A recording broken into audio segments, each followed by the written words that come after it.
But first, we're going to actually have some fun. We're going to hear from Sarah Kane, and we're going to learn about the anonymous and enigmatic street artist Banksy. Sarah, over to you.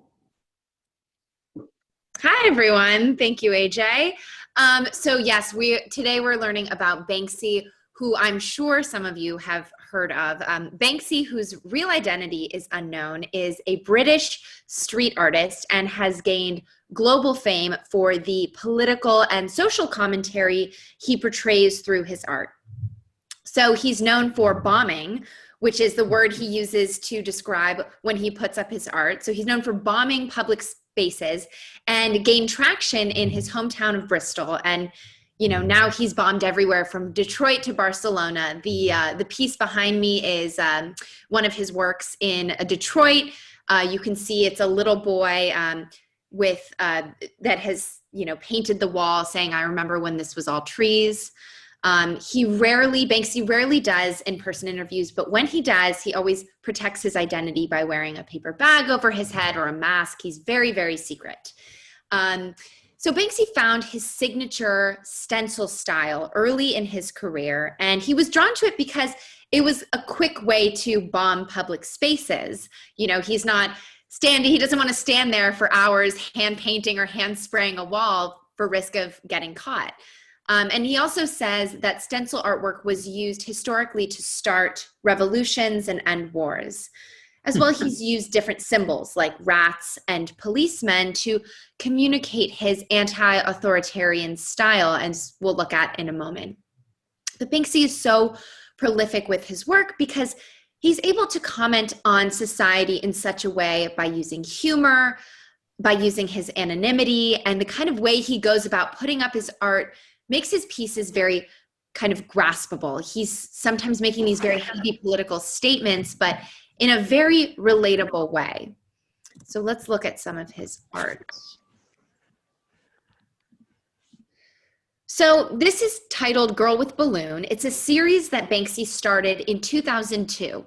And since then, he's done multiple iterations of this piece. And this particular one sold for a Banksy record at a Sotheby's auction in 2018. I think there is a video that says it was somewhere in the 800,000s. I also read it was just over $1 million, but it was a Banksy record at the time. But what's interesting about this piece is that shortly after the sale went through in the auction house, the picture was shredded by the frame that Banksy had custom built. So I'll go ahead and put a link in the chat of the video that shows it shredding, and I highly recommend watching. It shows Banksy building the frame and the moment the shredder goes off in the auction room. And the work was then given a new title of Love is in the Bin. This is the piece after it was shredded. And it's said that because of this stunt, this unique piece is now worth over $2 million. So I just think it's kind of funny that, he's selling his street art in a very prestigious auction house. And by shredding the art, he's kind of commenting on the irony of it all in a way. Sarah, can we just pause for a second? I want to make sure that everyone can see your video. She should be able to see it, AJ. I believe spotlight. Yeah. You're spotlighted? Yeah. Okay. All right. I just got a few messages that some can't see your video for some reason, but sorry about interrupting. Go ahead. Okay, no worries. Want to make sure everyone can see. So yes, this was then, valued more than the original piece, which is slightly ironic.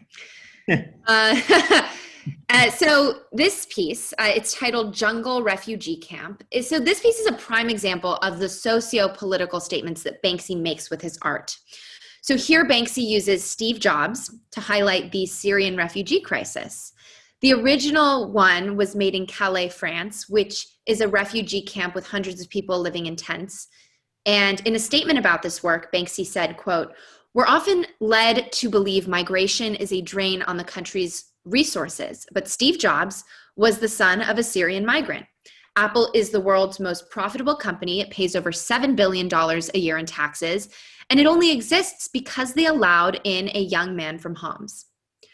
So we can see how, you can see in this photo, the tents, the garbage, the other graffiti in this migrant community. And Banksy uses his work to comment on the government's lack of aid for these people, by highlighting that one of the wealthiest men that created one of the world's most groundbreaking technologies was the son of a Syrian immigrant.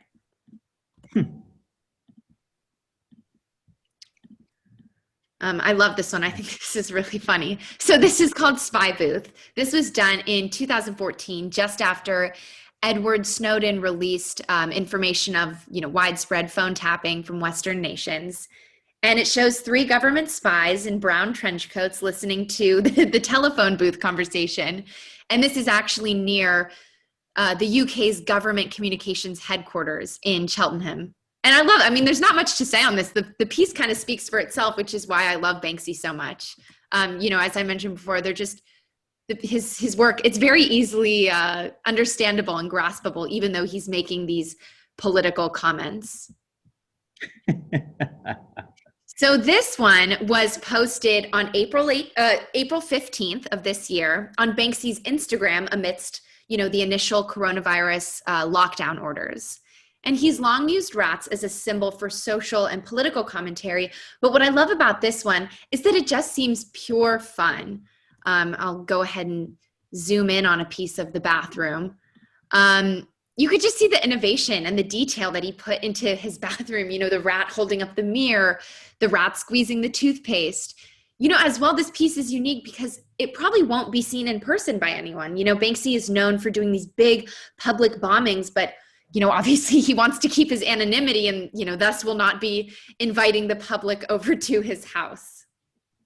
So I highly recommend looking up Banksy on Instagram or on his website. He has countless murals and pieces to look through that, obviously can't be included in this presentation. Some funny, some serious, but he's really so talented. He's one of the most popular, if not the most popular street artist in the world. And I hope you learned a little something new about art today. Thank you. Thank you, Sarah. That was really fascinating. We were talking about values earlier, and clearly he's an artist who really depicts his values via his art. Absolutely. Even the piece of art that was shredded and increased in value. Interesting. Yeah. Slightly ironic, but yes. Indeed, yeah. So thank you so much. Our Art Talk series has really been one of the most popular and thought-provoking segments in our company meetings and town halls. So thank you so much. Thank you. I look forward to it every week. You do too.